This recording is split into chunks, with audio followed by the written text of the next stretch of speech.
capacitación de SMC Corporativo México. En nuestro tercer programa de los temas selectos en el área de acuacultura, y siguiendo con la misma calidad, agradecer a el doctor Gabriel Cruz y el doctor Fidel Glockner, quienes hicieron posible que reunieran estos especialistas y con esa calidad. Esa calidad, por respeto a los ponentes, por respeto a todos los que nos acompañan. Hoy tengo el gusto de presentar al doctor Jorge Francisco Monroy López, una semblanza larguísima, una trayectoria larguísima de éxitos en el área de epidemiología.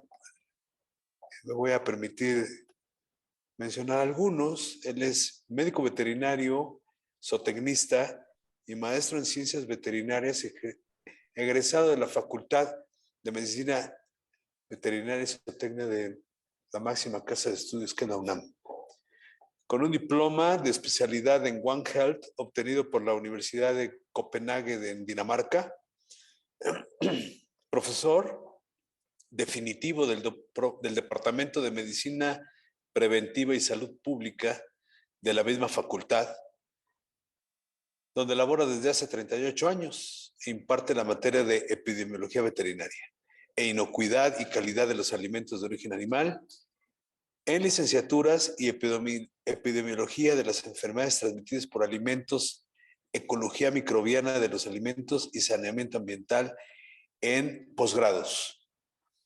Ha recibido múltiples reconocimientos, tanto como asesor como catedrático a nivel nacional. Es vicepresidente del Consejo Técnico Consultivo Nacional de Salud Pública, la CONASA, del cual forma parte desde 1999. Trabajado en Senacica, trabajado y presidente de la Asociación Mexicana de Epidemiología Veterinaria de 2006 a 2008, puestos importantes en la CONASA, puestos importantes en la Federación de Médicos Veterinarios Zootecnistas, secretario académico de posgrados de la Facultad de Medicina Veterinaria y Zootecnia en un periodo de 2001 a 2008. Ha organizado y ha coordinado programas de maestría y doctorado en Ciencias de la Producción y de la Salud Animal 2002, 2006 y 2008. También ha participado como coordinador y organizador en congresos mundiales, congresos internacionales, todos enfocados a la sanidad, a la inocuidad y bienestar. En este caso, actualmente es consultor, miembro de la Asociación Nacional de Médicos Veterinarios, especialistas en acuacultura, y coordinador académico del Diplomado Virtual de Epidemiología Veterinaria que imparte la Universidad de Zacatecas en conjunto con la Federación de Colegios y Asociaciones de Médicos Veterinarios y Tecnistas de México. Como podrán ver, ha tenido una gran trayectoria de éxitos impartiendo sus conocimientos. Y eso a nosotros nos honra tenerlo acá con sus micrófonos abiertos para que pues nos enriquezca los nuestros y comparta los suyos. Es un agrado presentar al doctor Francisco Monroy López, a cual le doy la más cordial bienvenida. Bienvenido, doctor. Si omití algo, mil disculpas, pero honrados en tenerlo acá. Muchísimas gracias. Acá tenemos asistentes, también les vamos a dar un fuerte aplauso. Muchas gracias. Muchas gracias. Muchas gracias por tan cordial y amable bienvenida, inmerecida totalmente, pero muy agradecida de mi parte. Bueno, comienzo de una vez, ¿no? Como voy a compartir pantalla, si ustedes no tienen inconveniente. Y pues el tema que me pidieron que abordara es el de uso y aplicaciones de la epidemiología en la erradicación de enfermedades de los animales acuáticos.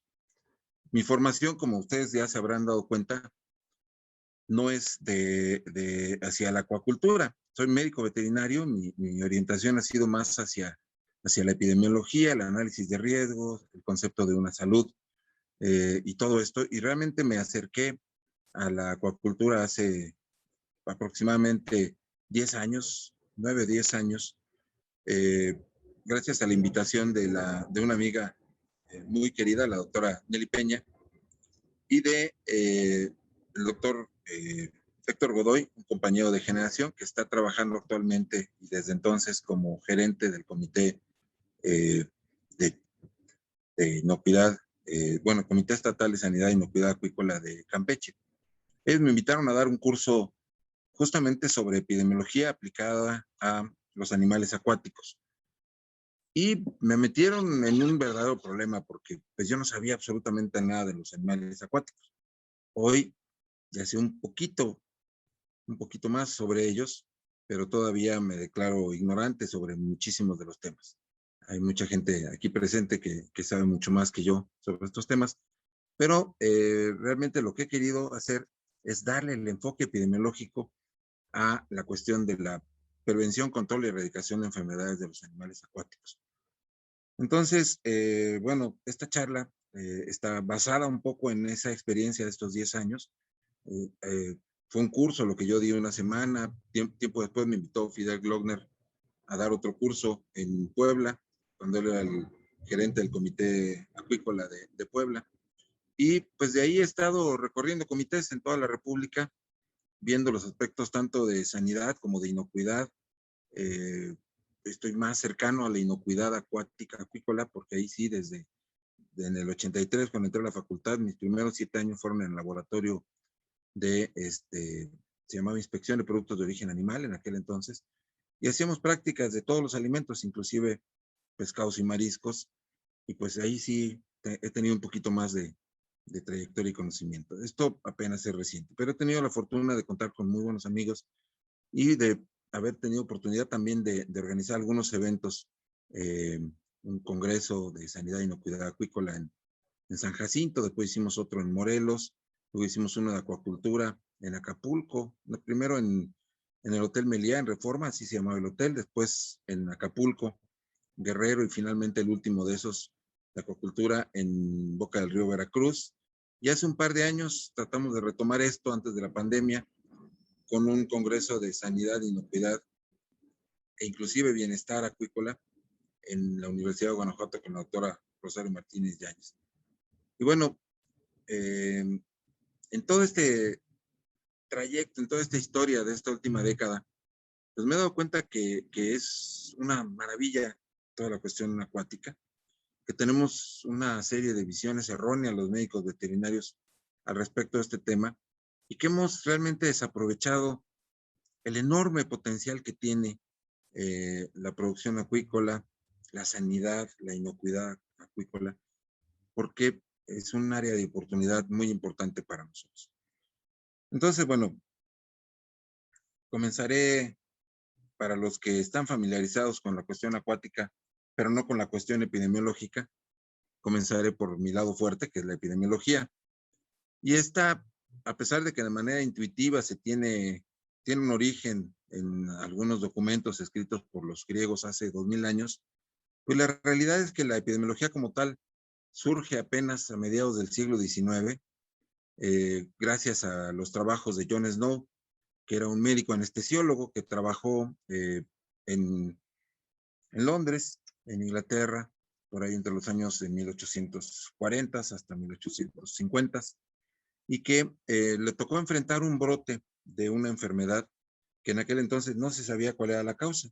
Se sabía que había una enfermedad que se llamaba cólera, y él le tocó abordarla, pero sin tener realmente las herramientas, todas las herramientas microbiológicas se estaban apenas desarrollando. Luis Pasteur y Roberto Koch y los otros grandes microbiólogos estaban trabajando, pero faltaban unos años para que tuvieran las respuestas que necesitaba en ese momento John Snow.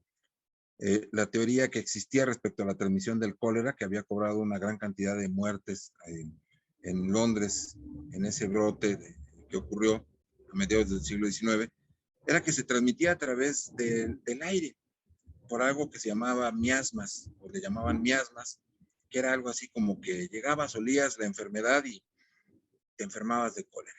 Y él, como anestesiólogo que era, conocía la dinámica de los gases y sabía que difícilmente las enfermedades podrían comportarse de esa manera. Entonces, él intuitivamente pensó que probablemente el problema se debía a una cuestión relacionada con el agua.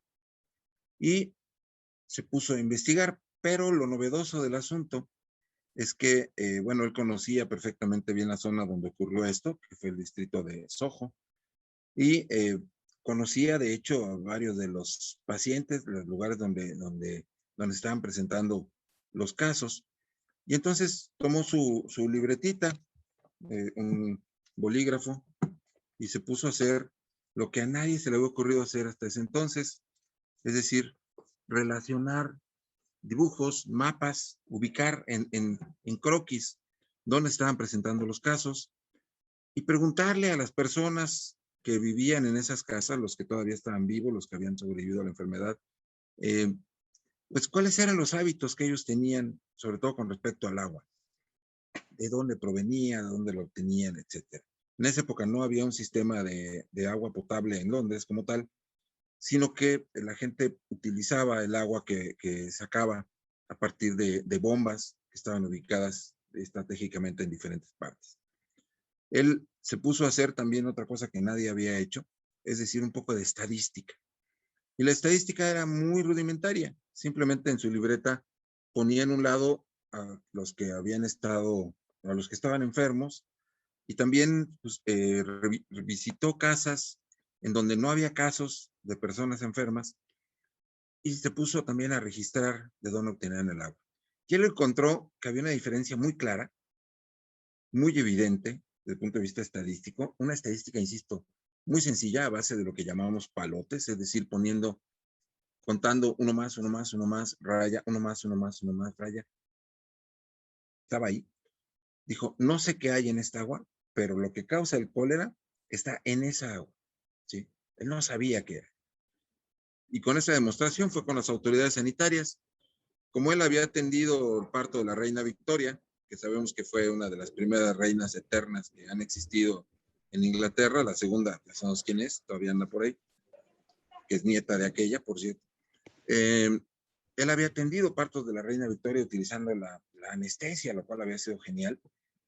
Y entonces era influyente, habló con las autoridades, le hicieron caso y dijeron, está bien, ¿qué propones? Bueno, pues propongo que clausuremos la bomba por lo pronto en lo que averiguamos.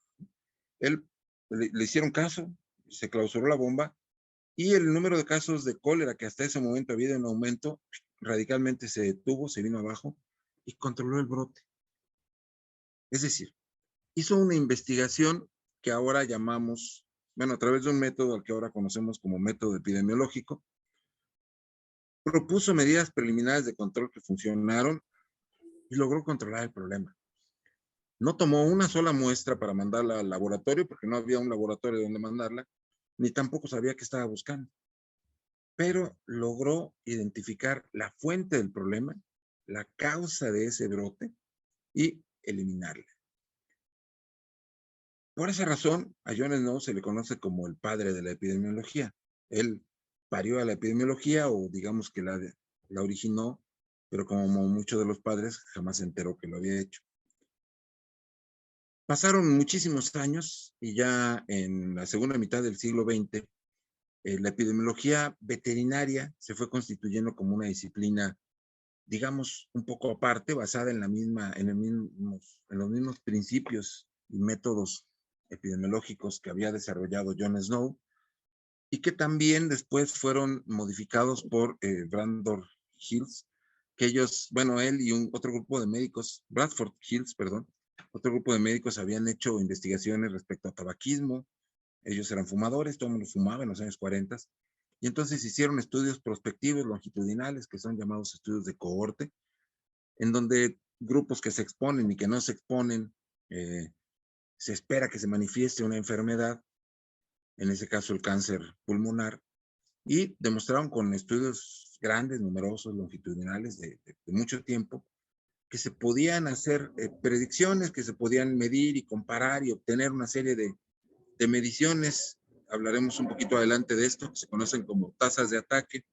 A partir de las tasas de ataque se pueden obtener comparaciones de estas tasas de ataque, restando una sobre la otra o dividiendo una sobre la otra y obteniendo valores de riesgo, el cual nos puede decir que el riesgo es 3 o 4 o 5 o 10 veces mayor entre un grupo que el otro. Y entonces no solamente podemos establecer la causalidad, es decir, como lo hizo John Snow, la causa es ese, no sé ni siquiera qué es el vibrio cólera, pero no necesita, no me importa. Lo que causa cólera está en esa fuente de agua. Eso es establecer la causalidad. Con los métodos de Bradford Hills, pues se pudo medir esa causalidad y obtener mediciones conocidas como riesgo relativo y riesgo atribuible. Estos criterios fueron modificados después por Evans y todo esto fue adaptado por Calvin Schwabe en los años 80. Él es profesor de la Universidad de Davis en California, que fue semillero de una gran cantidad de epidemiólogos en el mundo, entre ellos mis profesores, los doctores Carlos Rosales y Raúl Vargas, y otra gran cantidad de profesores y epidemiólogos del mundo. Entre ellos Michael Crosfield, por cierto. Bueno, desde entonces, Calvin Schwabe creó las bases de la epidemiología veterinaria y también fue uno de los promotores iniciales del concepto que ahora conocemos como una salud, el cual él llamaba una medicina. Él decía, no hay epizootología, no hay epidemiología, no hay epifitología, toda es epidemiología porque toda es una sola disciplina, porque toda es una sola salud. Esta siguiente época es ya, digamos, el inicio de la época actual. Tenemos aquí a Michael Crosfield. Michael Crosfield lo pudimos invitar a nuestro país. Estuvo en el mejor congreso de epidemiología veterinaria que haya habido en el 2007 en Villahermosa, donde tuvimos cerca de 800 asistentes y conferenciantes de honor como justamente Michael Crosfield, que acababa de publicar la tercera edición de su libro Veterinaria Epidemiología. Actualmente ya estamos en la cuarta, que es, digamos, la nueva, perdón, no lo dije, pero el libro de Calvin Schwabe escribió un libro que se llamó Veterinaria Epidemiología, que es considerado la Biblia de los que somos veterinarios y epidemiólogos. Y bueno, Veterinaria Epidemiología, ahora versión Michael Crosfield, podríamos decir que es el Nuevo Testamento. Él sigue escribiendo, sigue siendo un gran epidemiólogo, su libro es extraordinario, y él, por supuesto, lleva mucho más allá los conceptos de John Snow a un nivel ya, digamos, siglo XXI, en donde introduce los conceptos de bioestadística, economía en salud animal, análisis de riesgo y el desarrollo de modelos de estudio de enfermedades, los cuales vamos a ver muy someramente en esta presentación más adelante. Y ya ha habido una serie de colegas que han comenzado a aterrizar la epidemiología, ahora ya no solamente en el ámbito veterinario, sino en un ámbito tridimensional, como la epidemiología acuática o de enfermedades acuáticas o de los animales acuáticos. Tenemos aquí a otro gran pensador, también egresado de la Universidad de California en Davis, el doctor Ian Gardner, australiano de origen, que se formó y se desarrolló en Davis y que actualmente está trabajando en la Universidad del Príncipe Eduardo, en Canadá, y que él menciona ya todas las interacciones que se dan en salud de los peces de vida libre y en cautiverio, hace propuestas respecto a programas de vigilancia epidemiológica y a partir de ellos el desarrollo de programas de control y prevención de enfermedades y también relacionados con la obtención de alimentos inocuos de origen acuático, porque una de las principales vías de la transmisión de las enfermedades que los organismos acuáticos padecen hacia el ser humano es justamente a través de los alimentos. Es decir, parte de la prevención y control de enfermedades transmitidas por peces y organismos acuáticos hacia el ser humano es a través de la inocuidad de los alimentos. Entonces, bueno, tenemos ahora ya en los últimos tiempos el desarrollo de la epidemiología propiamente dicha en organismos acuáticos. Y esto, bueno, es importante. Nuestro planeta aunque le llamamos tierra, en realidad podríamos haberle bautizado como agua, pero no teníamos una idea de la magnitud de la cantidad de agua que hay en el planeta, sino hasta que se empezó a recorrer todos los océanos, también por allí desde los tiempos posteriores a Marco Polo. Y después, bueno, Cristóbal Colón, Fernando de Magallanes y todos los grandes exploradores marinos. Sabemos también, por lo que dijo biólogo ruso Alexander Oparin, que estuvo en México en los años 70, me tocó verlo en la universidad, en la Facultad de Ciencias, una extraordinaria conferencia sobre el origen de la vida, que la vida surgió en el agua. Entonces, la importancia que tiene el agua para nosotros es realmente demasiado grande. De ahí proviene prácticamente toda nuestra vida, pero también de ahí proviene muchísimas de las enfermedades que nos van a afectar como animales que somos pobladores de este planeta. Hay mayor diversidad de organismos acuáticos que de organismos terrestres. Son conceptos que también es importante que tengamos claro. A veces pensamos que solamente hay unas cuantas especies acuáticas, unas cuantas poblaciones de algas, y que realmente la mayor riqueza y biodiversidad se encuentra en la superficie de la Tierra, en la Tierra fija, digamos, pero esto no es cierto. Se sabe que los virus son la forma más abundante de vida que existe en los océanos, a tal grado de que se estima que hay millones de partículas víricas o virales o potencialmente virales en cada mililitro de agua de mar. Esto para que vayamos pensando si representan un riesgo o no potencial para nosotros. Existe también una cantidad extraordinariamente alta de interacciones, dado que se calcula que hay 10 a la 23, o sea, un 1 con 23 ceros en cuanto a infecciones virales que ocurren durante cada segundo en este planeta. Es decir, miles y miles y miles de millones, números que son realmente incomprensibles para nuestro cerebro. Pero el agua no solamente es importante porque nos transmite enfermedades. El agua esto es por si alguien está durmiendo, el agua es importante porque la utilizamos para beber. Sin agua no podemos sobrevivir, pero no solamente la usamos para beber. A partir de esta agua nosotros capturamos especies para consumo, pescamos en el agua, también tomamos el agua para la producción acuícola, es el insumo más importante en la acuicultura, y también en la agricultura y la ganadería. Es decir, utilizamos el agua para beber, para obtener peces, para producirlos, para obtener alimento vegetal y alimento animal, para navegar a través de ella, es decir, es una carretera, una vía de comunicación por la que nosotros nos movilizamos en este planeta, y también para recreación, cuando vienen vacaciones, o como mañana, puentes de 5 días, que pueden empezar mañana y terminar el próximo miércoles, por lo cual ya sería un puente de una semana, pues nos vamos a recrear a estos puntos turísticos que están en torno a donde hay agua. A cualquier charco, cualquier pequeño estanque o cualquier alberca o piscina donde haya un poco de agua, ya nos sentimos que estamos de vacaciones, nos recreamos. Pero también hacia el agua vertimos todos nuestros, eliminamos todos nuestros desechos, todo lo que ya no queremos, todo lo que cada vez que pasamos al baño, cada vez que regamos y vamos llevando toda la basura, toda la llevamos hacia lugares a los que llamamos drenajes. Es decir, el agua es un vehículo también a través del cual nosotros eliminamos nuestros desechos.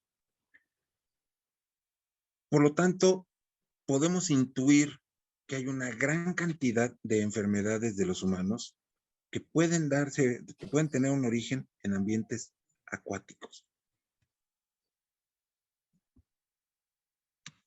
En el mundo, tanto la acuicultura como la pesca produjeron aproximadamente 156 millones de toneladas de alimento en 2012. Esto es el último dato que yo tengo, debe haber datos más actuales. El 48% de esos datos, es decir, alrededor de la mitad, correspondía a la acuicultura, mientras que para el año de 1970, este dato era solamente del 3.9, la franja azul oscuro que vemos arriba de esta gráfica acumulativa, que vemos que era prácticamente nada en los años 50 y que ya en este siglo, como vemos aquí, llega a ser prácticamente la mitad de lo que obtenemos de acuicultura. ¿Por qué? Porque ya hemos sobreexplotado los recursos naturales acuícolas, tanto marinos como de aguas dulces o de aguas continentales, por lo que hemos tenido que utilizar la acuicultura. Y gracias a la acuicultura hemos logrado tener y mantener incrementos en la producción. Vemos aquí una línea clara, una tendencia hacia arriba en la producción acuícola global de cerca del 10%.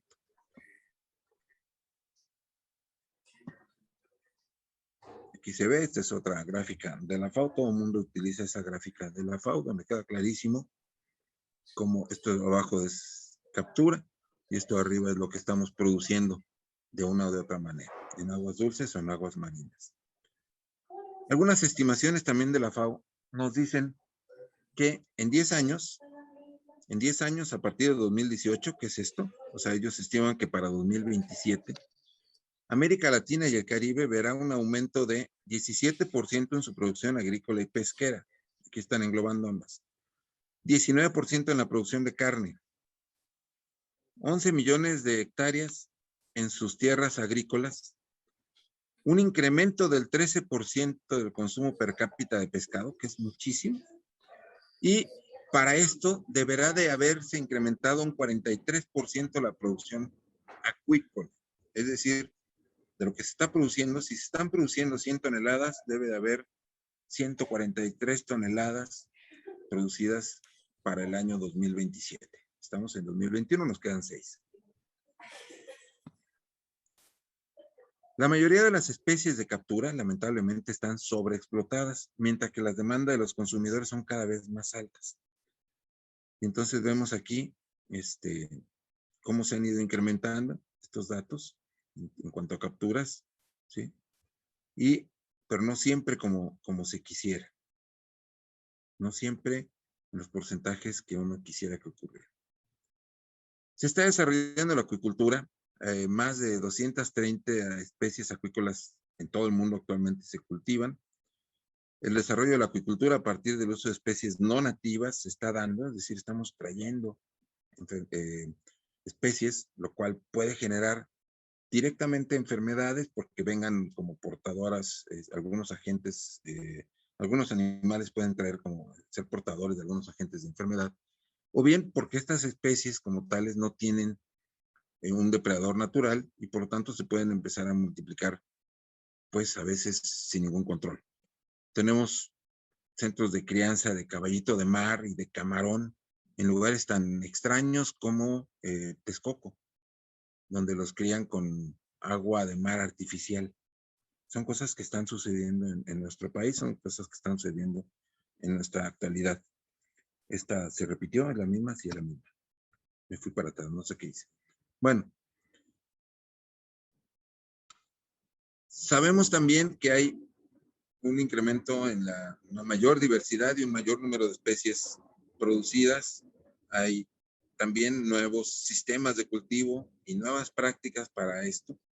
Y surgen y se diseminan nuevas enfermedades a partir de estas estrategias que son muy útiles porque incrementan la producción, como el policultivo, en donde unas especies utilizan lo del fondo y otras lo de otras partes, de otros estratos. Por eso decía que en este caso tenemos que pensar en 3 dimensiones y no solamente en 2. Y esto genera una serie de retos. Tenemos también cada vez más especies que están siendo, el porcentaje de especies que no requieren alimentación está disminuyendo, mientras que el porcentaje de especies que sí requieren alimentación cada vez está incrementando. Es decir, por ser ya un sistema de producción controlado, pues tenemos que buscar la forma de proveerles alimento, no que se lo provean ellas solas, como las especies de captura. Con respecto al desarrollo de la acuicultura en general, curiosamente, las mascotas, se están incrementando el número de mascotas en el planeta, y uno podría pensar que los gatos, al menos eso piensa uno que se meta un rato a Facebook, que los gatos se encabezan en cuanto a número de mascotas. Sin embargo, según las estadísticas, los peces son las mascotas más comunes en el mundo. Simplemente en el Reino Unido se estima que superan los 135 millones. El comercio mundial de peces de ornato es masivo. Hay 1,000 millones de peces de ornato, es una estimación. Más de 4,000 especies de agua dulce, más de 1,400 especies marinas que se comercializan cada año. Esto es una realidad. Y esto, pues, genera una serie de interacciones entre diferentes sectores de la industria que parecería que no tienen una relación. Por ejemplo, hay 2 especies de ciprínidos en el Reino Unido, una de carpas y otra de peces dorados, es decir, una es para consumo y la otra es para ornato, que se comercializan con diferentes fines y pueden provenir de diferentes países, tanto europeos como no europeos, inclusive compartir canales de comercialización y de distribución que facilitan que de una u otra manera se diseminen enfermedades a través de ellos.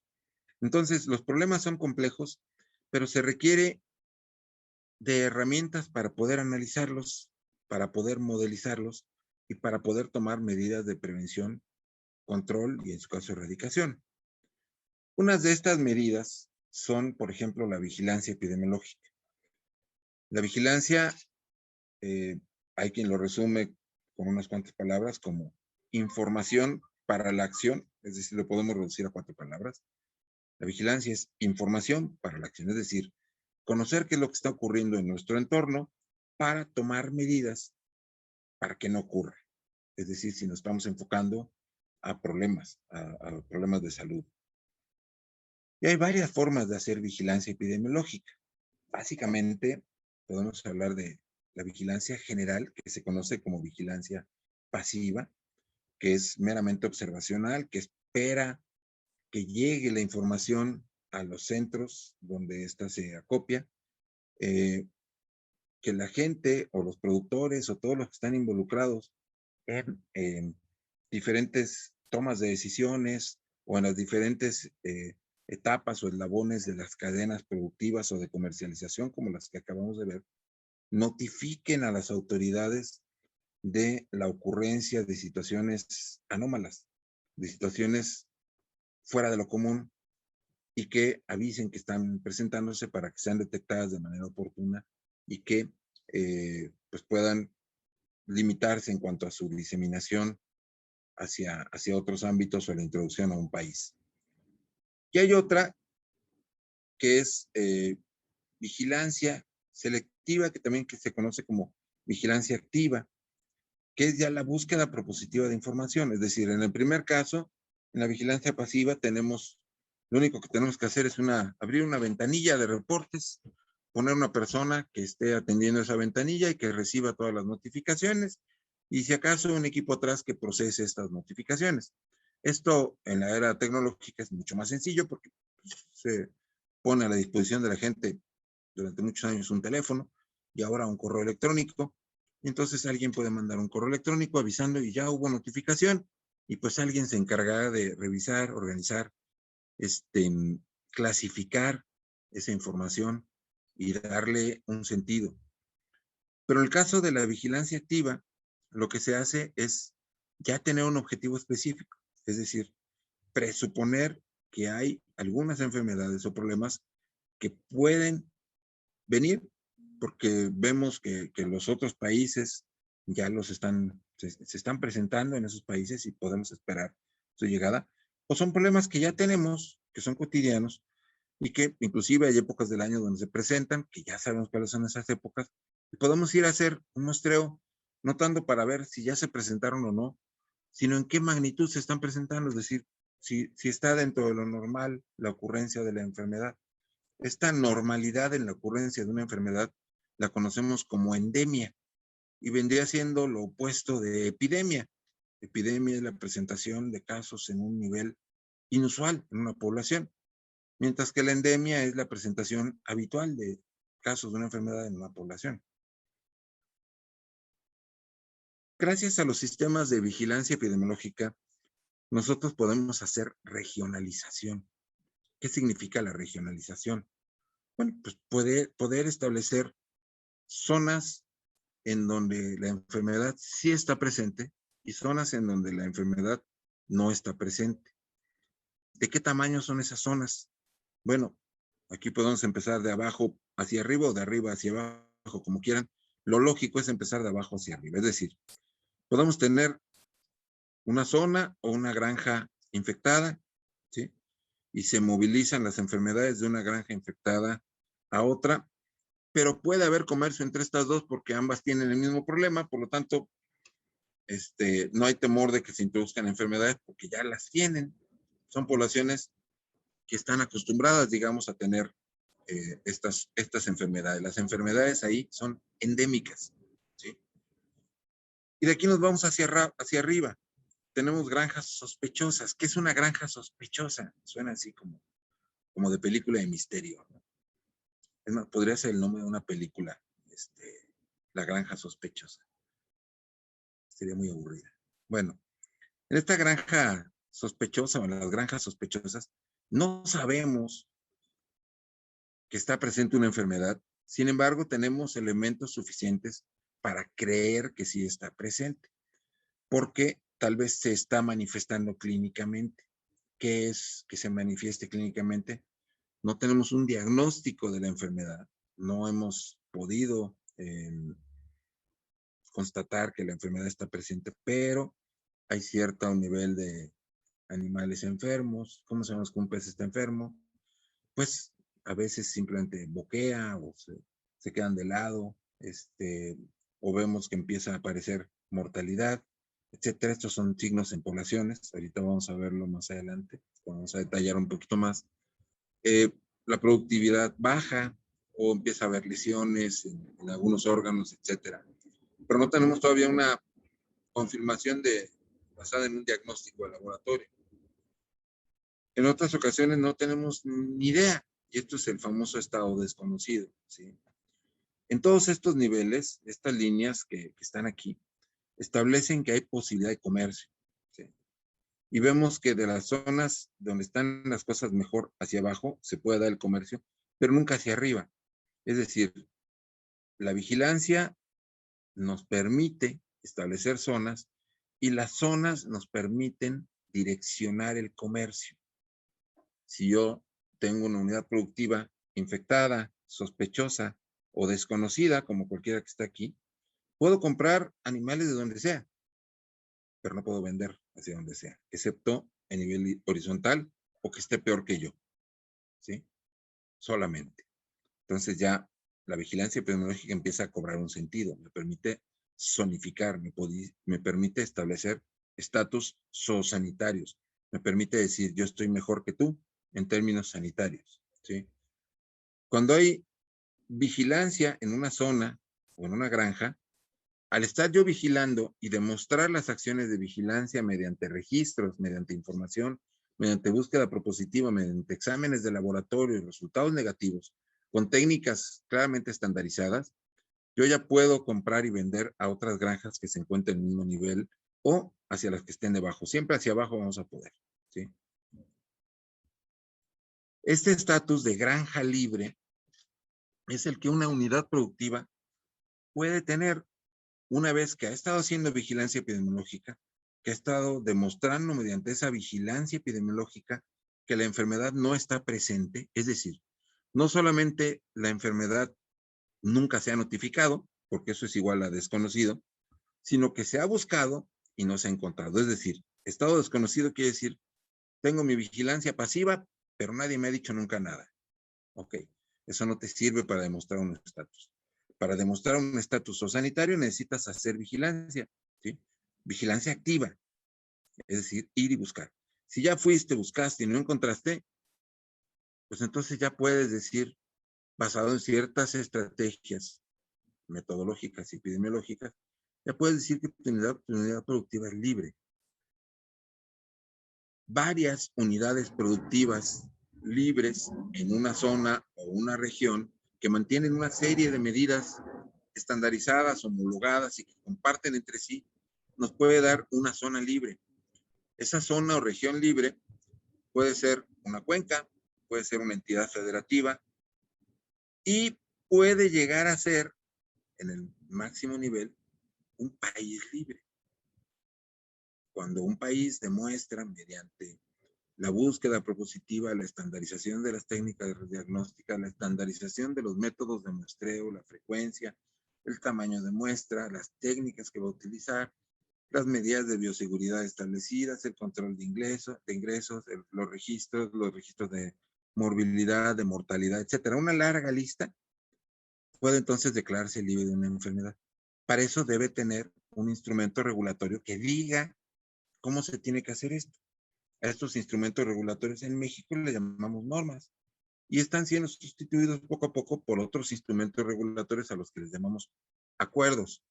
Y en general puede haber normas, acuerdos o alguna otra disposición oficial. ¿Qué es una disposición oficial? Una hojita que me expida la autoridad sanitaria correspondiente que diga que basado en esto y esto y esto y esto, esta granja se declara libre de tal enfermedad. ¿Sí? Entonces, las declaratorias de libre son mediante el cumplimiento de instrumentos normativos o regulatorios basados en las leyes que se tengan escritas en cada país. ¿Cuáles son algunos de los retos que tiene la epidemiología acuática? Son varios. Primero, tenemos enfermedades transfronterizas y enfermedades emergentes en los organismos acuáticos. ¿Qué carambas es una enfermedad transfronteriza y qué es una enfermedad emergente?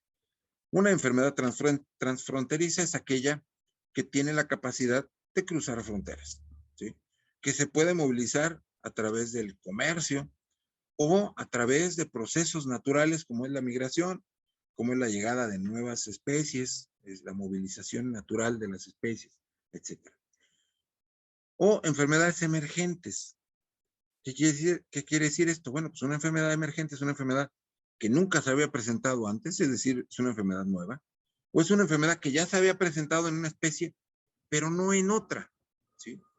Ahorita todos los casos de COVID que estamos identificando cada vez más en nuevas especies animales son enfermedades emergentes o forman parte de una enfermedad emergente, una gran enfermedad emergente que es COVID-19, ¿sí? Es una enfermedad que no existía hace 2 años o que no la conocíamos hace 2 años. Quizás ya existía, pero no la habíamos identificado. La identificamos en diciembre del 2019, el 31 de diciembre de 2019, por eso es COVID-19, pero si se hubiera notificado un día después, sería COVID-20. En fin, bueno, eso es una enfermedad emergente. Ya hay enfermedades reemergentes. ¿Qué quiere decir? Enfermedades que se pensó que ya estaban erradicadas y de pronto vuelven. Tenemos hoy, un caso activo, ya murió, pero hace, digamos, horas falleció un perro con rabia en un país que ha sido declarado libre de rabia humana transmitida por perro. Y pues en Tlatizapán, Morelos, se encontró un perro que les dio rabia. El INDRE nos dirá si esa rabia ocurrió porque es la cepa canina, porque fue por contagio por zorrillo, o si viene de murciélago. Es Morelos, así que puede ser murciélago. En esa zona hay mucho murciélago. Pudiera ser. Y sería una enfermedad reemergente, porque era una enfermedad que se consideraba que ya prácticamente se había terminado, ¿sí? Bueno, en epidemiología de las enfermedades de los animales acuáticos, tenemos enfermedades transfronterizas y tenemos enfermedades emergentes y reemergentes. ¿Cómo podemos identificarlas? Bueno, parte de las estrategias puede ser a través de métodos como por ejemplo el análisis de riesgo o la evaluación de riesgo de importación y sus pasos. ¿En qué consiste? Es muy simple explicarlo, pero no es tan simple hacerlo porque se requiere información y la calidad del análisis va a depender de la calidad de la información con la que se cuente, la cual lamentablemente no siempre es muy buena, no por mala intención de los funcionarios que estén a cargo, sino porque hay poco registro, se hace muy poco registro, no solamente en acuacultura, sino en prácticamente todas las producciones en nuestro país. Bueno, ¿cómo se hace esto? Se identifica un riesgo. ¿Qué es un riesgo? Un riesgo es la probabilidad de ocurrencia de un evento adverso y sus consecuencias. Esa definición, quizás la han escuchado, definición general de riesgo. Y, bueno, este riesgo dice la probabilidad de ocurrencia de un peligro y sus consecuencias. Bueno, ¿qué es un peligro? A los peligros los identificamos o los conocemos también como agentes causales de enfermedad. Por lo tanto, tenemos peligros biológicos, peligros químicos y peligros físicos. Y podemos desglosar más peligros biológicos como podemos irnos desde priones, virus, bacterias, hongos, levaduras, parásitos, y de parásitos podemos irnos a los unicelulares, pluricelulares, y, en fin, podemos ir haciendo un desglose muy detallado. Simplemente pensemos en cualquier factor del ambiente que puede causar daño, biológico, químico o físico. Identificamos uno o un grupo, y a partir de estos vamos a hacer una evaluación de riesgo, es decir, medimos la probabilidad de que ese peligro presente cause daño. Y esto lo hacemos a partir de la probabilidad de que se libere el peligro, es decir, de que llegue a una región, a un país, de que una vez que llegue se exponga a los individuos susceptibles, y de que una vez que se expone a los individuos susceptibles, ocurra algo, es decir, que se enfermen. Son tres probabilidades y son diferentes, ¿sí? La primera es de que llegue, la segunda es de que se establezca y esté en contacto con individuos susceptibles, y la última es que esos individuos realmente sean susceptibles y enfermen, por lo tanto haya consecuencias que son pérdidas económicas, pérdidas en sanidad animal, e inclusive pérdidas en salud pública. La suma de todo esto, o la conjunción de todo esto mediante matrices, nos permite estimar el riesgo. Y una vez que estimamos el riesgo, es decir, que tenemos y conocemos desglosadamente la probabilidad de ocurrencia de los eventos y en qué punto y de qué magnitud, qué tan probable es que entre, qué tan probable es que una vez que entre vaya a dar a la población susceptible y qué tan probable es que esa población susceptible enferme o manifieste pérdidas económicas a la salud pública o a la sanidad acuícola. Una vez que identificamos eso, podemos saber en dónde debemos de incidir.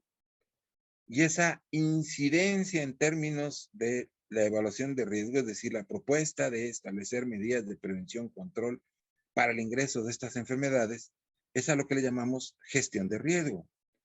Hacemos nuestro estudio, lo escribimos, lo presentamos hacia quienes toman decisiones a través de un método que se conoce como comunicación de riesgo, que es la elaboración de un informe. ¿Quién es el responsable de tomar las decisiones? Recibe el informe, lo analiza, le dice al evaluador de riesgo, porque ve que son 327 páginas, le dice, ¿me puedes dar un resumen ejecutivo?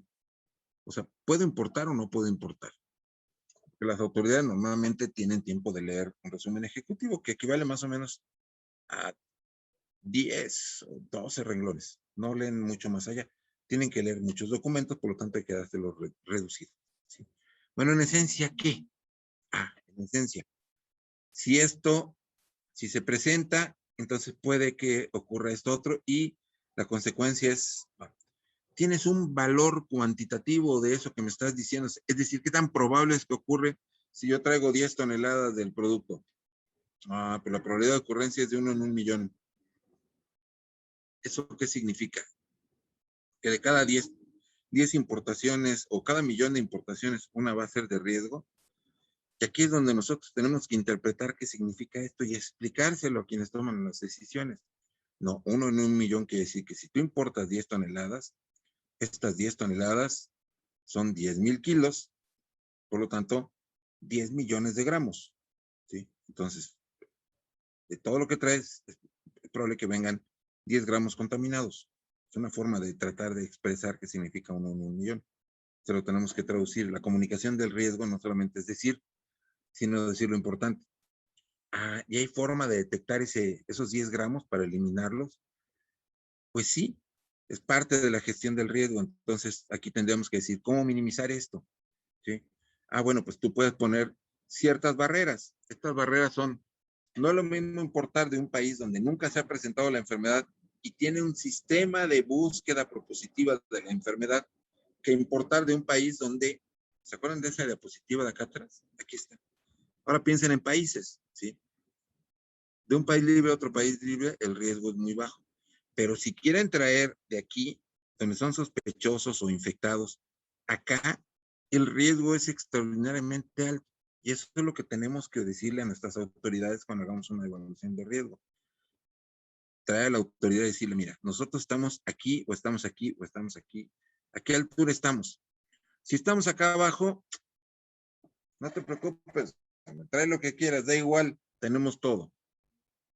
Pero por eso debemos de hacer vigilancia epidemiológica, para demostrar que no estamos tan abajo, que tal vez estamos un poquito más arriba, que tal vez sí podemos declararnos libres de algunas enfermedades y que por lo tanto podemos darnos el lujo de ser selectivos y reducir las importaciones o mejorarlas en términos de calidad. Es decir, te acepto que me vendas lo que quieras, pero debes de cumplir con una serie de requisitos. Y ponemos nuestra lista de requisitos. ¿Sí? Si lo cumplen, que lo traigan, no hay problema. ¿Por qué? Porque estamos considerando todos los elementos que ya evaluamos aquí, que ya identificamos, y con cada acción que estamos pidiendo, estamos reduciendo el riesgo. Eso es la gestión de riesgo. Reducir el riesgo hasta un nivel aceptable. ¿Lo vamos a evitar? No, porque no hay riesgo cero, pero vamos a reducir el riesgo, es decir, vamos a hacer mucho menos probable que ocurra el problema, que se presente el problema. Parte de los retos que también significan o que se tienen en epidemiología acuática y en epidemiología, podríamos decir en general, es que nosotros no sabemos o no podemos diferenciar con claridad cuando tenemos un animal enfermo de uno no enfermo, en la mayoría de los casos. Porque muchas veces la enfermedad no se manifiesta. Es decir, se tienen individuos que son portadores, les llamamos asintomáticos, podemos decir portadores que no tienen signos, que no tienen ninguna evidencia clínica y que por lo tanto requieren de una técnica diagnóstica que nos permita saber que sí están enfermos. ¿Cómo sabía Jon Snow si el agua de esa fuente, de esa famosa toma en Broad Street, estaba o no estaba contaminada con cólera? Si ni siquiera sabía que el cólera era causado por un vibrio cólera. Bueno, él tenía una evidencia biológica. Tomaron agua, se enfermaron. Cerré la llave, se dejaron de enfermar. Fin de la historia. Pero a veces no es tan fácil. Y fíjense que estoy diciendo fácil, hablando de vidas humanas. Pero había una evidencia en corto tiempo porque es una enfermedad de corto periodo de incubación, porque las personas se mueren a las 24 horas y eso es muy bueno desde el punto de vista epidemiológico porque nos da una evidencia rápida de que está el problema o no está el problema. Pero cuando tenemos enfermedades que tienen periodos de incubación muy prolongados, cuando tenemos enfermedades que no son causadas por bacterias, sino por virus, y que no siempre se manifiestan, tenemos que utilizar métodos para identificar esas enfermedades. Y estos métodos son las pruebas diagnósticas, que nosotros siempre pensamos, bueno, positivo si tiene, negativo no tiene. ¡Sorpresa! Eso no es así en el mundo real. Y si no nos habíamos dado cuenta, podemos intuirlo un poco a partir de lo que está ocurriendo con la pandemia de COVID, que todavía la tenemos, ¿sí? No ha acabado. Podría, pero todavía no, dijo el secretario general de la Organización Mundial de la Salud, que es una enfermedad que si nos pega la gana podemos controlarla, pero no se nos ha pegado. Interesante declaración. Bueno, ¿por qué positivo no es igual a enfermo y negativo no es igual a sano? Bueno, porque las pruebas diagnósticas no son 100% efectivas para decirnos sí y no. Regresando un poco al ejemplo de COVID, que lo tenemos más vigente en este momento. Tener una prueba negativa a PCR no significa que no estoy infectado. Tener una prueba negativa a anticuerpos no significa que no esté infectado. Tener una prueba positiva a PCR no significa que esté infectado. Puedo tener todavía restos virales, pero tal vez ya no tengo la infección, pero sigo saliendo positivo. Y tal vez no tengo todavía los anticuerpos, pero tal vez estoy enfermo, pero todavía mi cuerpo no desarrolla anticuerpos, por lo tanto, soy negativo a ciertas pruebas. Las pruebas no son diagnóstico, son parte del diagnóstico. El diagnóstico debe ser dado con base en los criterios de laboratorio y en los criterios que no son de laboratorio. John Snow no tenía un laboratorio y pudo hacer un diagnóstico y pudo controlar una enfermedad. El laboratorio es un instrumento secundario, complementario, que nos ayuda a la toma de decisiones. Pero no es la palabra de Dios. Se tiene que interpretar. Puedo tener un resultado positivo e identificar como sospechoso a un individuo y hacer una segunda prueba para comprobar y decir, ah, sí, está. Y entonces yo interpreto que 2 positivos quiere decir que sí está infectado. ¿Sí? Y hay pruebas que se cargan a identificar los positivos, pero a veces lo que me interesa es identificar a los que realmente están negativos, porque son a los que quiero introducir en un cuerpo de agua, por ejemplo, en un estanque, en una unidad productiva. Y resulta que existe esto que se llama sensibilidad y especificidad. Las técnicas diagnósticas, decíamos, no son 100% infalibles. A partir de un punto, yo digo, ya, de aquí para acá es positivo y a partir de otro punto, de aquí para acá es negativo. ¿Cuál es el criterio? Yo establezco el punto de corte.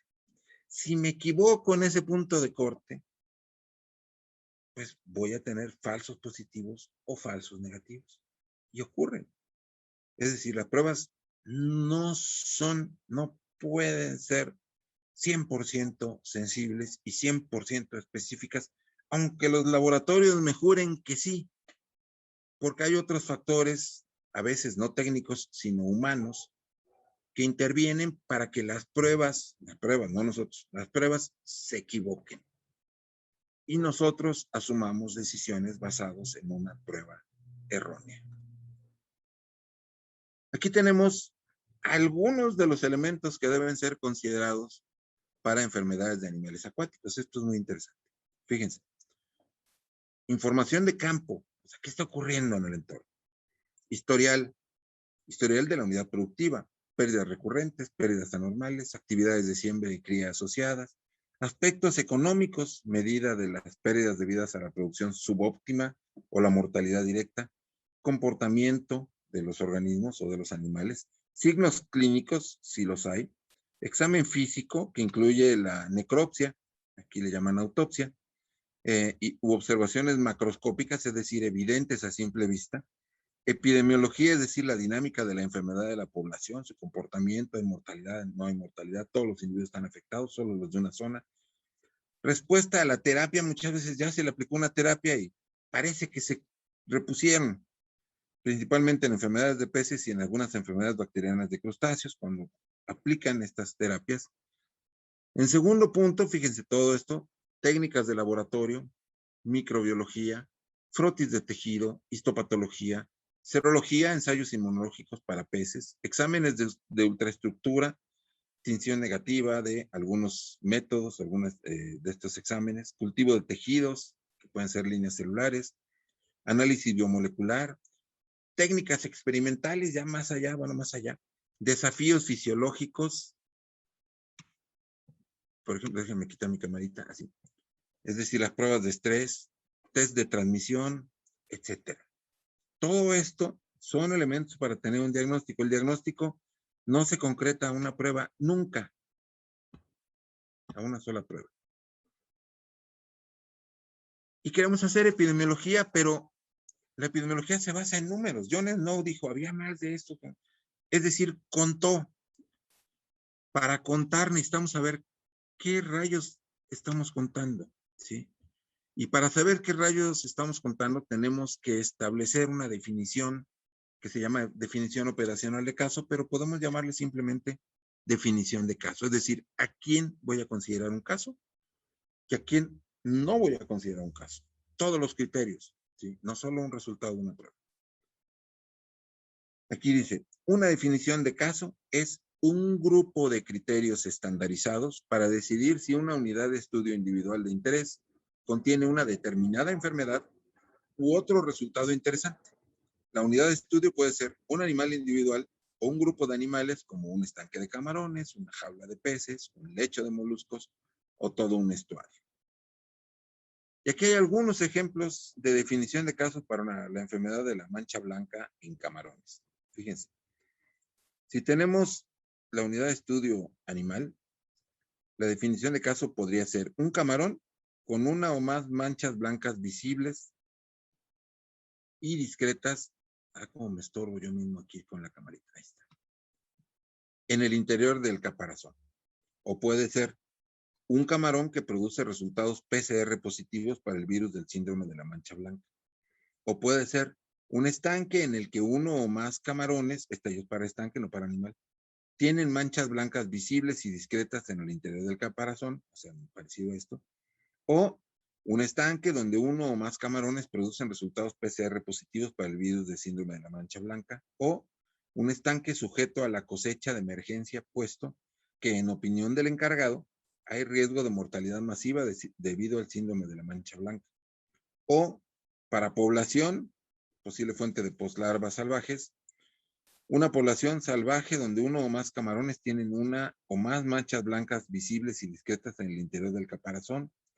O una población salvaje donde uno o más camarones producen resultados PCR positivos para el virus del síndrome de la mancha blanca. O también para población, una población salvaje sujeta a una mortalidad masiva debido al síndrome de la mancha blanca. Todas son definiciones de caso. Todas son ciertamente válidas. ¿Con cuál me quedo?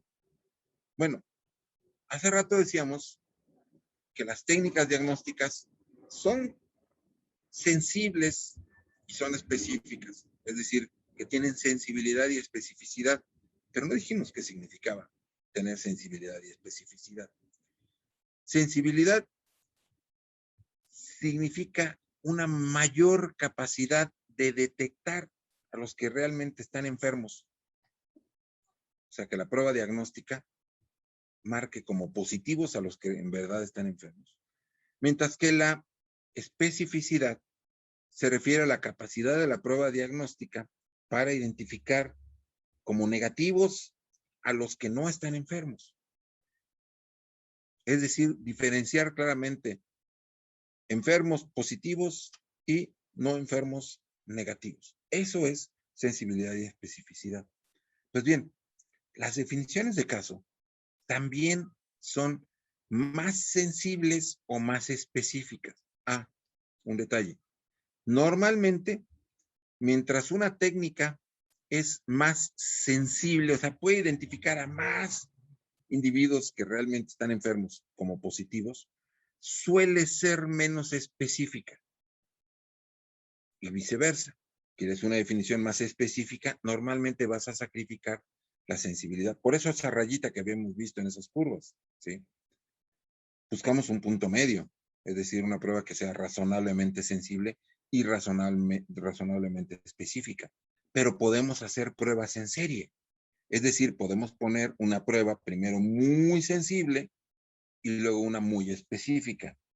En vigilancia epidemiológica, en zonas libres, es decir, donde en teoría no existe una enfermedad, debemos buscar definiciones de caso que sean muy sensibles. La primera definición que tenemos aquí, un camarón con una o más manchas blancas visibles y discretas en el interior del caparazón, es extraordinariamente sensible. ¿Por qué? Pues porque un montón de cosas pueden producir manchas blancas en el interior del caparazón. Entonces podemos decir, ya tengo mancha blanca, ¿sí? Y a lo mejor el camarón dice, pues, cálmate, es un lunar blanco, ¿no? Sí, es cierto. En la segunda, somos un poquito más específicos, le quitamos sensibilidad, sacrificamos sensibilidad, pero mejoramos especificidad, porque ya no solamente el que tiene la manchita, sino tiene resultados positivos a PCR. Eso es mucho más específico, no va a dar un resultado positivo cualquier camarón, ¿sí? Es más específico, pero entonces yo ya asumo que hay mancha blanca y entonces la estoy probando. Si no tengo, si según yo no hay, cualquier mancha que vea la asumo como mancha blanca y es una definición más sensible. Sí queda claro un poquito cómo jugamos con esto. Y va siendo más específica conforme más interés tenemos en que de veras se elimine. O sea, al productor normalmente le interesa un resultado que sea altamente específico aunque no sea tan sensible, porque pues entonces no le van a destruir a todos los animales nada más por una sospecha, sino, espérame, ya comprobaste que sí es, ya no es el único, hay más camarones y es el estanque, no solamente es un mugre camarón, en fin, ¿sí? Así podemos jugar un poquito con esto. Para otro problema acuático, síndrome episótico ulcerativo, fíjense las definiciones. Un pez con degeneración y endurecimiento de los tejidos del globo ocular o dermatitis glaucomatosa necrotizante, y o inflamación de los tejidos musculares o miositis, y o agregaciones localizadas de células sanguíneas o granulomas en órganos internos asociados con la presencia de Aphanomyces piscida invadans. Es bastante específica esta definición. En la segunda dice, un pez con uno o más granulomas por la misma especie, ¿sí? Pero aquí ya no dice degeneración o endurecimiento de los tejidos del globo, ya desecha dermatitis glaucomatosa, necrotizante, desecha inflamación, sino ya específicamente granulomas, ¿sí? Curiosamente la que sigue es un poco menos específica y más sensible. Dice, un pez con cualquier lesión que contenga Aphanomyces. No sé si son granulomas o no, pero hay lesiones, es más sensible. Un pez con una o más lesiones superficiales que pueden ser descritas como manchas rojas. Esto es mucho más sensible, o sea, abarca más y es mucho menos específica, ¿sí? Un estanque con uno o más peces que cumplan con las descripciones de arriba, ¿cuál de ellas? Alguna, ¿ok? Eso es mucho más sensible. Y un río con uno o más peces que cumplan con las descripciones para animales individuales, ¿sí? Es decir, la de estanque no. Bueno, en forma general, las epidemias ocurren de esta forma, por supuesto no de manera tan angulosa, ¿sí? Es decir, primero empieza la enfermedad, se enferman uno o unos cuantos animales, después estos, a su vez, dependiendo de qué tan transmisible es la enfermedad, pues contagian a más y entonces viene un desarrollo exponencial, el inicio de la famosa curva, hasta que llegamos a la esperada meseta, o acme, que es este punto. Y en este punto, pues en teoría ya se enfermaron todos los que se tenían que enfermar, ya se murieron todos los que tenían que morir, ya se acabó la epidemia, o bien hubo una intervención, como en nuestro caso, pues hay vacunas, ¿no? Y entonces, para bajar. Y aquí empezamos las olas, ¿no? Primera ola, segunda ola, tercera ola, y todos saltando olas, así como si estuviéramos en el revolcadero. El de Acapulco me refiero. Bueno, ¿por qué hay estas olas? Bueno, porque la enfermedad a veces encuentra poblaciones susceptibles y entonces no había llegado a esta población susceptible. ¿Por qué? Porque estaban encerrados. Entonces cambió de luz, de color el semáforo, salen y entonces ahí están. En organismos acuáticos puede ser porque introducimos animales nuevos o porque normalmente o nacieron nuevos animales, etcétera, ¿no? Y entonces pues, son los que se enferman, son los susceptibles, son los que no tienen experiencia inmunológica. Y se van a dar estas oleadas cada vez que pase eso, es decir, cada vez que el agente de enfermedad se exponga a poblaciones que no se habían enfermado. En una pandemia como la que estamos viviendo, pues todavía hay rincones del mundo donde casi no llega. Leía yo ayer, China tiene otro rebrote. Pues sí, porque ellos se la han pasado encerrados. Si nosotros creemos que estamos encerrados, nuestro encierro es de chocolate, ¿sí? Allá se encierran, porque es un país que es, imagínense como Oaxaca, pero muchos Oaxacas, o sea, muchas montañitas separadas unas de las otras que no tienen casi vías de comunicación excepto el tren. Entonces quitan el tren, estos bárbaros, y se acaba la comunicación. Pueden aislar, digamos que tienen un sistema muy efectivo de exclusas que separa por completo a las poblaciones. Nosotros no tenemos eso. Nosotros, si no llegamos por un lado, llegamos por el otro. ¿Qué me va a hacer a mí el encierro? ¿No? Y nosotros nos salimos y nos movemos a todas partes y bueno, pues todos tenemos una ola y otra y otra y otra. En fin. Parte de los retos, entonces, es que tenemos que conocer también cuáles son los mecanismos de transmisión y cuál es el impacto que tienen los patógenos en los organismos acuáticos. Y para esto necesitamos utilizar sistematización, registro de la información, si nosotros no registramos qué es lo que está pasando, si nosotros no sistematizamos la información y la analizamos en cuestiones tan simples como el manejo de la producción, el manejo de las unidades productivas, el cumplimiento de las buenas prácticas acuícolas, que implica el registro, la documentación de, pues, de dónde proviene el alimento, el agua, cuál es el número del lote, dónde lo adquirí, no sé, es decir, contar con cosas tan básicas como trazabilidad, como registro de nacimientos, si estoy haciendo desdobles, si estoy cambiando la población de un estanque a otro, si le estoy dividiendo, todo eso hay que registrarlo. ¿Por qué? Porque en el momento en que se presente un problema, yo puedo irme en los documentos rastreando hacia atrás de dónde provino. Y pues no es para fastidiar a nadie, es solamente para evitar, a lo mejor fue el alimento, a lo mejor fue el agua, a lo mejor fue el desdoble que hicimos, tal vez es estrés, pero tenemos que registrar también otros factores ambientales como la temperatura y sobre todo las características físico-químicas del agua, porque el agua es el principal insumo de la producción acuícola. Allí viven nuestros organismos. Si cambia la temperatura, mueren. Si cambia el nivel de oxígeno o la concentración de oxígeno, mueren. Si cambia la concentración de partículas disueltas, mueren. Entonces, antes de pensar en enfermedades, tenemos que ver si no se trata de un problema de manejo. Necesitamos registrar todo lo que hacemos en las unidades productivas y analizar esos registros y dar un seguimiento y hacer nuestras gráficas y estudiar nuestras gráficas y determinar si los problemas están asociados realmente a un problema de salud como tal o si solamente son problemas ambientales generalmente asociados a mal manejo, sorpresa, de nosotros mismos. Si todo eso, fíjense aquí lo interesante, si todo esto lo tenemos registrado, nosotros podemos hacer cosas como esta. Podemos identificar la presencia de agentes, medir su tasa de ataque, es decir, ¿qué es esto de tasa de ataque? Bueno, ¿cuántos se enfermaron del total? Aquí comparan, por ejemplo, diferentes tallas de animales, cuáles se enfermaron y cuáles no, comparándolas con la presencia o no de algo que llaman estrés nutricional.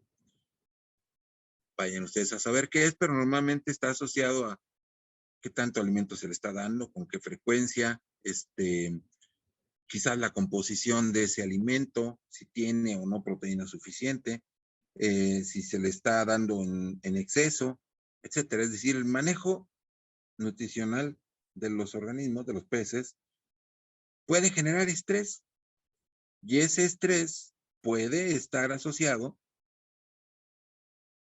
como aquí lo está, a la presencia de un factor de una enfermedad, EUS, que ni me pregunten qué es, porque la verdad no lo sé. Yo me fijo más en los números. No sé qué sea EUS, pero está asociada a estrés nutricional. Y podemos calcular la tasa de ataque y medir la diferencia. Si la tasa de ataque aquí es 30, en los que tienen el estrés y en los que no los tienen es 7. Es evidente que hay una diferencia y esa diferencia es 23. Es una diferencia muy grande. Pero no solo eso, yo puedo calcular la tasa de ataque, que es 30, y esta, y dividir 30 entre 7. ¿Cuánto es 30 entre 7? Ah, pues 30 entre 7. 30 manzanas entre 7 individuos me da 4.3. Ese valor de 4.3 es el riesgo. Yo puedo medir el riesgo simplemente comparando a las poblaciones, basándome en los registros que tengo acerca de si fueron o no sometidos a estrés. ¿De veras eso causa estrés en los peces? Aquí está la demostración. Son poblaciones iguales, en las cuales en una hubo ese estrés nutricional, whatever that means, y en la otra no lo hubo. Y vemos tasas de ataque diferenciados. Aquí está. ¿Cuánto? 23% de diferencia. ¿Y eso implica un riesgo? Sí. 4.3 veces es el riesgo de enfermar con estrés nutricional comparado a no presentar ese problema sin el estrés nutricional, ¿sí? Pero solamente en peces pequeños. En peces medianos, esta diferencia es inclusive negativa, ¿sí? Y en peces grandes todavía más negativa. Es decir, parecería que a los peces grandes el estrés nutricional les favorece porque tienen una tasa de ataque menor que sin el estrés nutricional. Entonces, el estrés nutricional es un factor causante de enfermedad. Ojo con las conclusiones a priori. Depende. Y por la información que estoy viendo en este cuadro, depende de qué, de la talla del pez. Para un pez pequeño sí, pero para un pez grande no. Así de simple. Ese es el uso de la epidemiología, esa es su aplicación. Tenemos que estudiar el clima, tenemos que hacer evaluación de impacto ambiental, tenemos que evaluar múltiples factores que están por ahí. Tenemos que tratar de identificar cómo se presenta la prevalencia, diferencia entre prevalencia e incidencia y establecer endemicidades.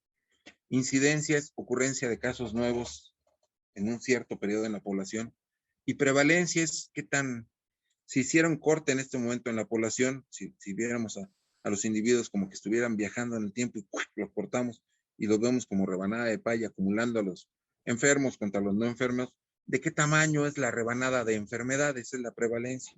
¿Sí? La incidencia es un valor que me dice la velocidad con la que se enferma una población. Es una tasa de velocidad de presentación de la enfermedad a lo largo del tiempo. Y la endemicidad, pues es la acumulación de muchas incidencias a lo largo del tiempo, donde yo veo que es lo normal. Ahí puedo establecer estas curvas, que son las que vemos normalmente en un brote causado por fuente común, casi siempre alimento o a la exposición a un factor único, o pueden ser asociadas a temporalidad. En esta época del año siempre sube la temperatura, por lo tanto se presentan los problemas. Y hay enfermedades que están asociadas a ciertos factores ambientales, que son endémicas, que están presentes siempre, pero que tienen cambios en sus curvas a lo largo del año, causada por factores normales que prevalecen en la zona. Entonces podemos establecer endemicidades. Pero todo esto, los análisis de prevalencias, de incidencias, de endemicidad, de todo lo que mencionamos anteriormente, las tasas de ataque, etcétera, para hacerlos necesitamos registros. Si no llevamos registros, no podemos hacer esto. Si llevamos registros y hacemos lo que acabo de mencionar, podemos ir un poquito más allá, llegar ya al nivel fino. Ya tengo valores de riesgo. Ya puedo hacer el análisis de riesgo. Allá vimos análisis de riesgo que hace la autoridad para la toma de decisiones. Pero en mi unidad productiva, en mi pequeño estanque, en mi acuario doméstico, puedo hacer análisis de riesgo, puedo identificar factores de riesgo, puedo hallar en dónde están estos puntos de mayor riesgo en el proceso y controlarlos. Claro, pero requiero contar con información. Podemos, ¿se acuerdan que hablábamos de la probabilidad de exposición y de difusión? Esto se cruza, se hacen matrices y podemos establecer líneas en donde yo acepto solamente el riesgo insignificante. Todo donde dice I es insignificante. Si cae aquí o en cualquier otra parte, no lo acepto y entonces tomo decisiones. ¿Sabes qué? No me conviene porque tengo un riesgo, una probabilidad de difusión baja y una probabilidad de exposición moderada, lo que me da una probabilidad integrada o ya combinada baja y no es aceptable para mí porque yo solamente acepto insignificante. Esto es en los cualitativos. Lo puedo hacer cuantitativo y ya con números me da mucho más alto el nivel de precisión.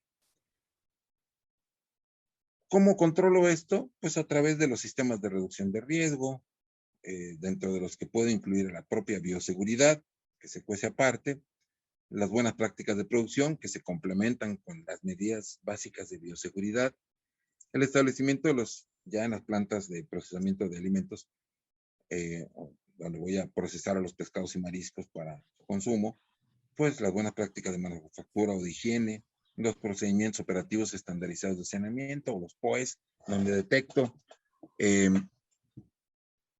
pues puntos en los que puedo aplicar higiene general, que esos son los POEs, pero si a pesar de la higiene general sobreviven algunos agentes, pues para eso cuento con el HACCP, con el análisis de peligros y control de puntos críticos. Identifico puntos críticos, aplico medidas que se encarguen de destruir o reducir el peligro potencial, ahora ya hacia el humano, hasta un nivel aceptable.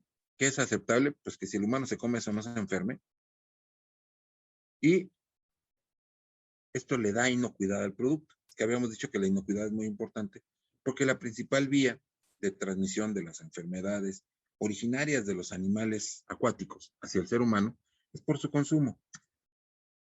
La combinación de toda esta información puede darnos origen al desarrollo de modelos de presentación de enfermedades que me permiten establecer puntos críticos también para controlar las enfermedades o para tomar decisiones. No puedo controlar las enfermedades, pero puedo hacer cambios en el diagrama de flujo, en el diagrama de proceso.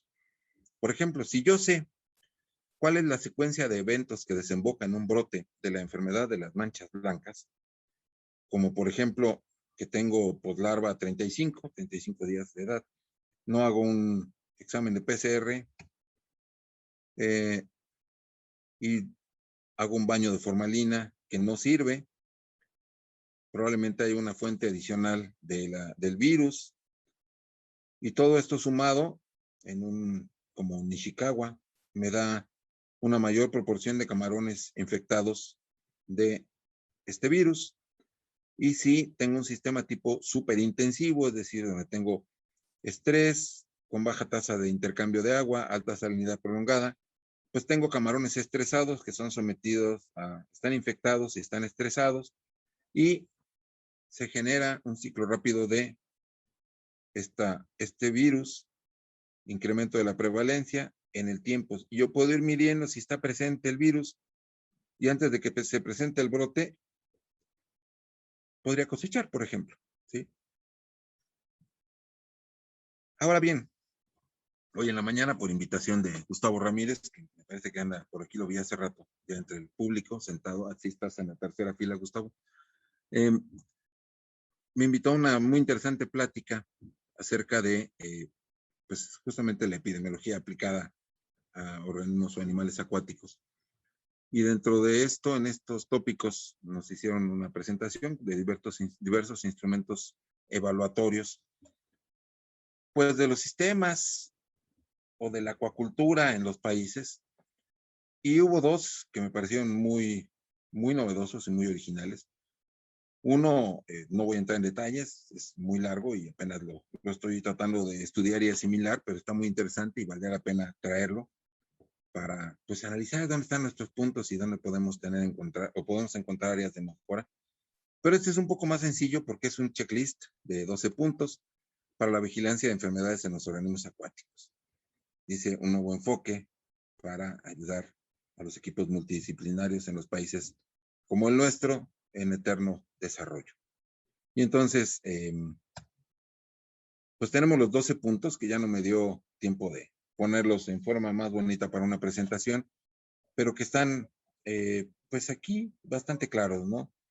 Tenemos que el paso es a partir de estos 12 puntos para revisión de la vigilancia activa de enfermedades, para poder desarrollar esta vigilancia, pues es saber primero cuál es el escenario, qué es lo que está pasando, cuál es el estado de salud sobre un patógeno específico en un país, la existencia de las actividades de vigilancia, el estatus de salud de un patógeno específico o de ese mismo patógeno en los países vecinos y en las aguas que se tengan en común, cuáles son las posibles fuentes, ¿no? Es decir, conocer el estado o el estatus nacional de una enfermedad en un país. Establecer un objetivo de vigilancia o definirlo, que puede ser con respecto a una enfermedad, a la presencia de la enfermedad, al nivel de certificación o una meta, digamos, algo que se pueda alcanzar en el tiempo. Definir cuáles son las poblaciones hacia donde se va a enfocar esta vigilancia, es decir, no podemos establecer un sistema de vigilancia nacional porque no hay capacidad para ello. Entonces, pues lo mejor es establecer poblaciones objetivo, y una vez que se definen, pues hay que conocer estas poblaciones como son a partir de el muestreo, establecer criterios de inclusión y de exclusión. Después vamos a ir diseñando pequeños grupos donde la enfermedad sea considerada y descrita, y donde se pueda ir contando la presencia de la enfermedad a través de métodos de muestreo o de ensayo, de investigación.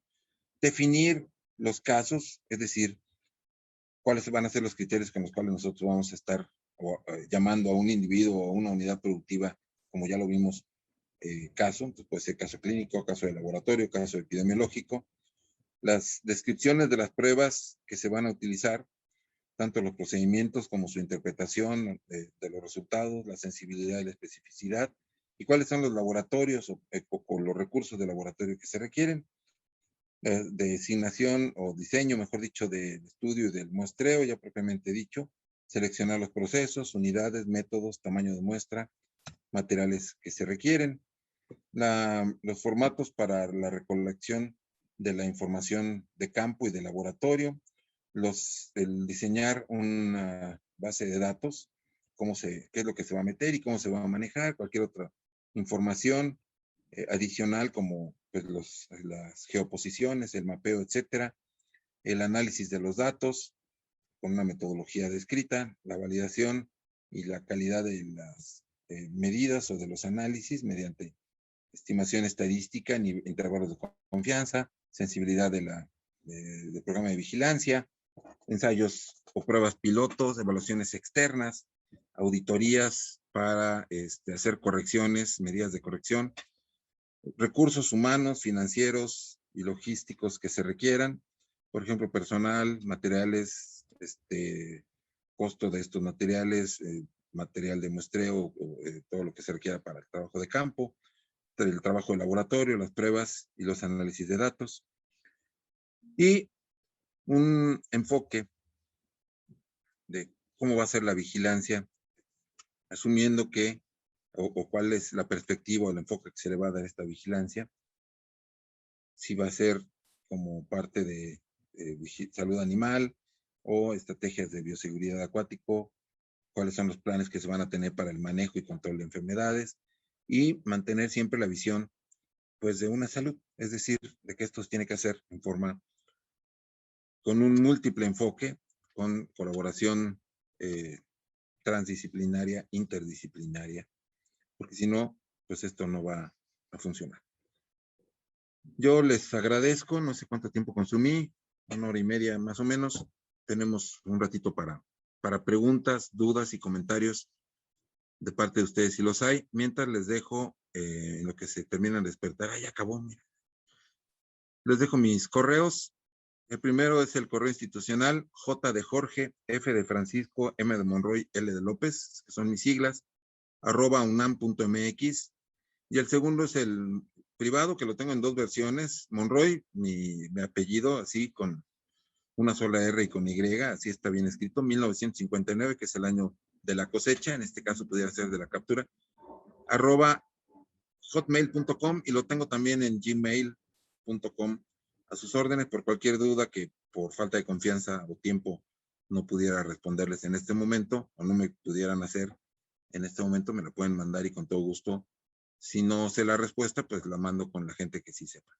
Les agradezco a International AgroSource la oportunidad de estar aquí, por supuesto a la ANBEAC, nuestra querida asociación, la oportunidad de poder estar platicando con ustedes y pues si no tiene inconveniente, abrimos la sesión de preguntas.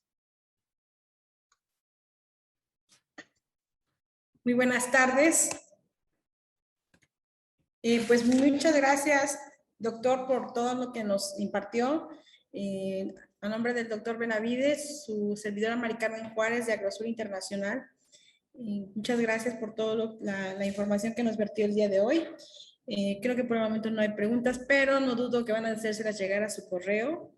Y de parte de nosotros le enviaremos un agradecimiento vía correo electrónica para que pues tengamos otra oportunidad de compartir con usted y con todos los que estuvieron presentes. A todos los que estuvieron presentes en la sala, muy agradecidos por asistir, muy agradecidos por los buenos comentarios que nos otorgan, nos dan aliento a seguir adelante, nos dan aliento a que tengamos más personas tan importantes como el doctor el día de hoy.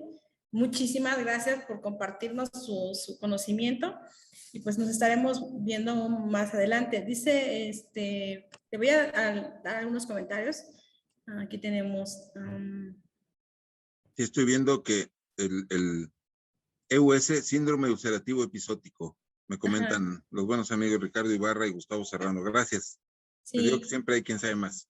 Sí, luego dice Fidel Lochner, dice, quiere felicitar al doctor Monroy. Sí, como siempre, muy bien explicado su tema, claro que sí. Luego tenemos a Gustavo Serrano, muy buena descripción de manejo de vigilancia epidemiológica en organismos acuáticos. Ya me le dije, qué interesante conferencia. Y yo creo que se van a seguir sumando más. Pues doctor, Gustavo muchísimas Ramírez gracias. está pidiendo la palabra. ¿Cómo? Gustavo Ramírez veo que levantó la Ah, mano. Gustavo Ramírez, permítame un segundo. Sí. Gracias. Muchas felicidades, Paco. Muy buena presentación, como siempre. Me gustaría aprovechar la oportunidad para a ver si nos puedes platicar un poco con base en tu experiencia. eh, si nos pudieras comentar, ¿qué crees tú que es lo que hace falta para cerrar ese puente entre la investigación en diagnóstico y epidemiología y las acciones que se llevan a cabo, que se implementan por parte de las autoridades sanitarias en el país?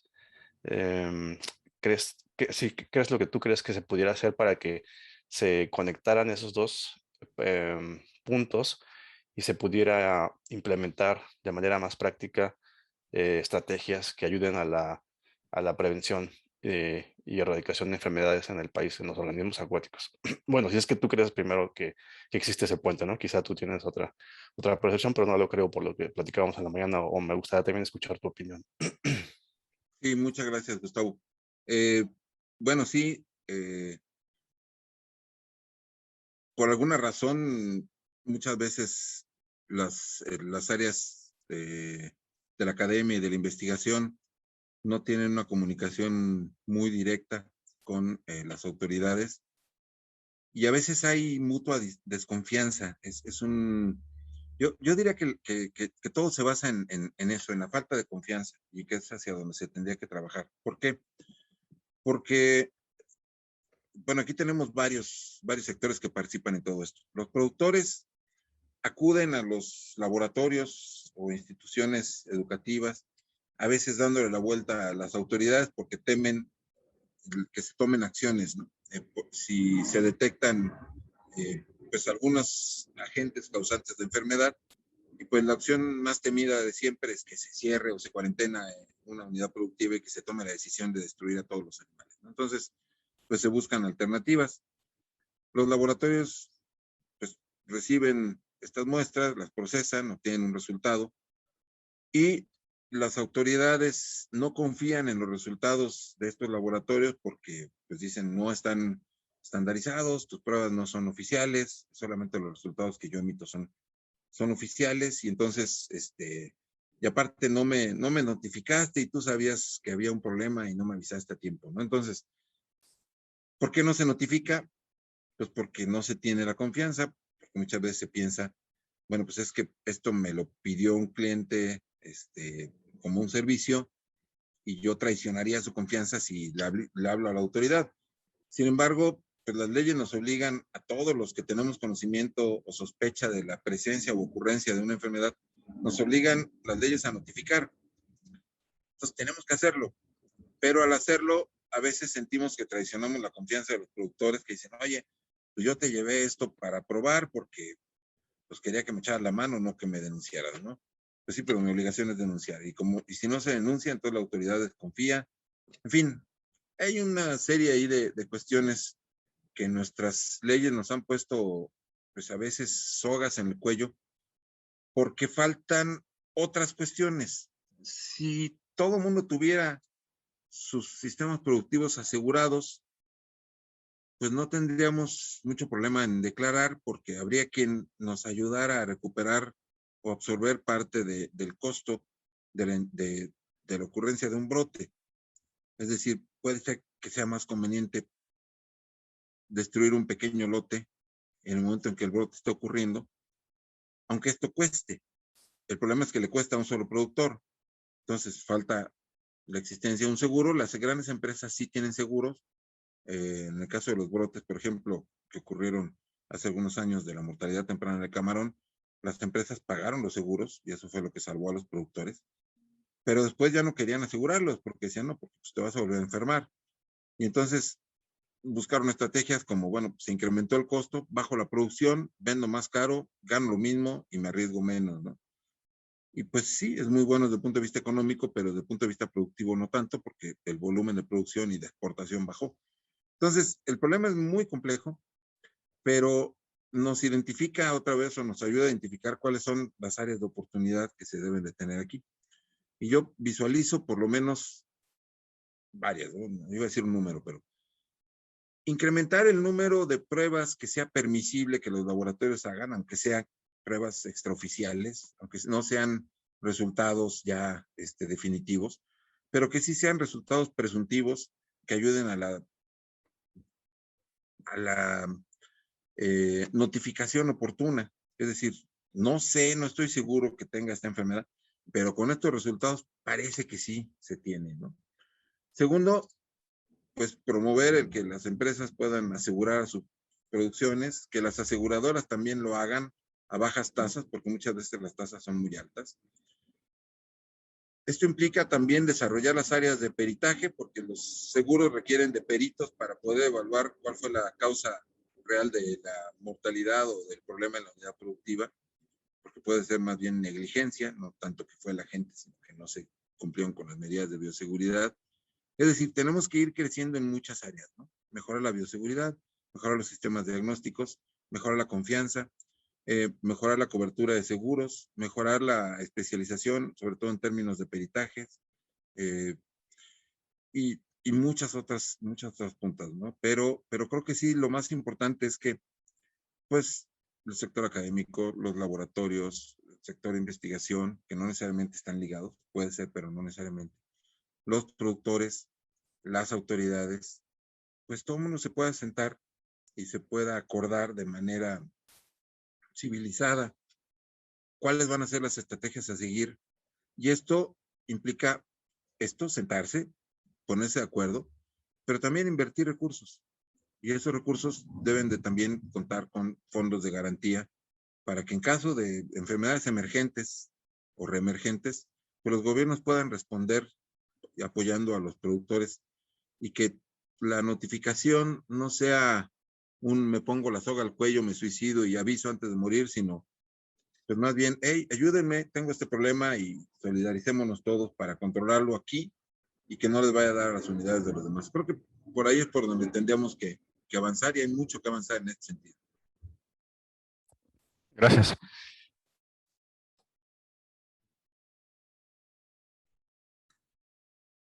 Bien, doctor, creo que estaba muy... ¿Alguien más? ¿No, verdad? Sí, yo creo que más que nada resulta importante que se empiece ya a practicar políticas públicas que permitan a los productores de cualquier índole, pues tener la garantía de que cuando van a recibir alguna asesoría técnica, pues como usted dice, no les echen toda la culpa y les cierren ahora sí que su negocio, sus cuestiones, y que tengan la confianza de poder seguir contratando a los técnicos y poder seguir haciendo sus actividades. Nos falta mucho camino por recorrer para cerrar esa mega brecha, para que todos salgamos beneficiados. Y creo que sí es importante que, pues no sé, yo creo que la academia va a tener que meter la mano ahí para que se empiecen a implementar otras políticas públicas. ¿Cómo la ve? Algo haremos. Bueno, pues le comento una vez más agradecimiento de parte de Agrosur Internacional y el doctor Benavides MC, para que tengamos la siguiente y la siguiente y la siguiente y cuando se puedan. Muchas gracias, doctor. Muchas gracias a todo el público que está en la sala y nos estamos viendo primeramente Dios la próxima semana en otra conferencia más de acuacultura. Muy agradecida. Que tengan muy buena tarde todos. Gracias. A las 6 con Gustavo Ramírez. Hay charla también. Sí. Hasta luego. Gracias, hasta luego. Doctor. Hasta luego.